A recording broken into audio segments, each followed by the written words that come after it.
La jeune fille rentrait de l'école à pied, quand elle ne remarqua pas qu'une camionnette la suivait. Quelques secondes plus tard, la camionnette s'arrêta à sa hauteur. La portière claqua, et la camionnette démarra en trombe. La jeune fille gisait inconsciente à l'arrière du véhicule. La jeune fille disparut sans laisser de traces. L'affaire resta non résolue après des années d'enquête.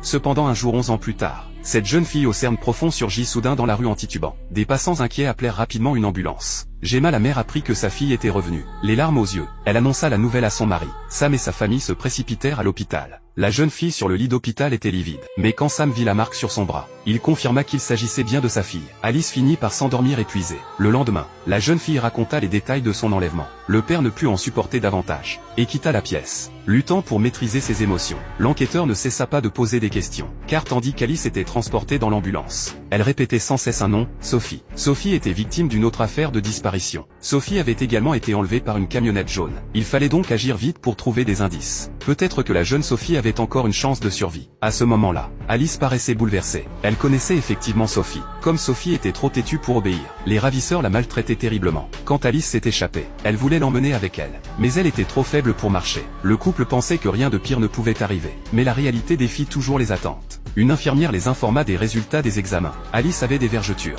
ce qui signifiait qu'elle avait accouché auparavant. La police lança une recherche de grande envergure dans la forêt, en se basant sur le parcours de fuite d'Alice, mais ne trouva finalement rien. Alice finit par rentrer chez elle. Gemma réconforta sa fille et l'encouragea à se reposer tôt. Après le départ de ses parents, elle tripotait nerveusement ses doigts, et un sourire étrange apparut sur son visage. Elle retourna dans sa chambre et regarda les photos d'enfants. Un sentiment étrange émergea peu à peu. Elle trouvait que leur fille était quelque peu méconnaissable. Elle fit part de sa découverte à son mari, mais il n'y prêta pas attention et la rassura. Peut-être parce qu'Alice avait trop souffert. À cet instant, la sonnette retentit. C'était Julien, le détective chargé d'une autre affaire d'enlèvement. Ayant appris qu'Alice et Sophie avaient été emprisonnées ensemble, il était venu de France en Allemagne pour enquêter sur l'affaire. Alice raconta à Julien qu'elle s'était échappée du sous-sol. Elle avait aussi envisagé d'emmener Sophie avec elle. Mais Sophie avait été tellement torturée qu'elle avait complètement perdu la capacité de marcher. Donc finalement elle n'avait pas pu l'emmener. Julien demanda à Alice si elle pourrait retrouver le chemin de fuite si elle retournait dans la forêt. La réponse d'Alice était pleine d'incohérences. Julien sentit rapidement que quelque chose clochait, juste au moment où il allait insister davantage. Sam remarqua la réticence de sa fille, et mit Julien dehors sans ménagement. Alice fit un petit geste qui attira son attention. Il lui sembla familier. Julien revisionna les images d'avant la disparition de Sophie. Il remarqua que Sophie sous stress faisait le même petit geste qu'Alice. Peut-être qu'Alice n'était pas la vraie Alice, mais Sophie qui avait disparu depuis des années.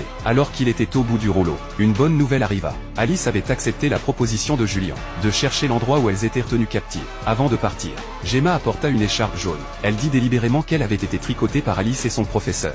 Mais Alice la corrigit, disant qu'elle avait été tricotée par elle et ses camarades de classe. La mère fut intriguée par ses propres actions. Elle ne savait pas pourquoi elle testait sa fille.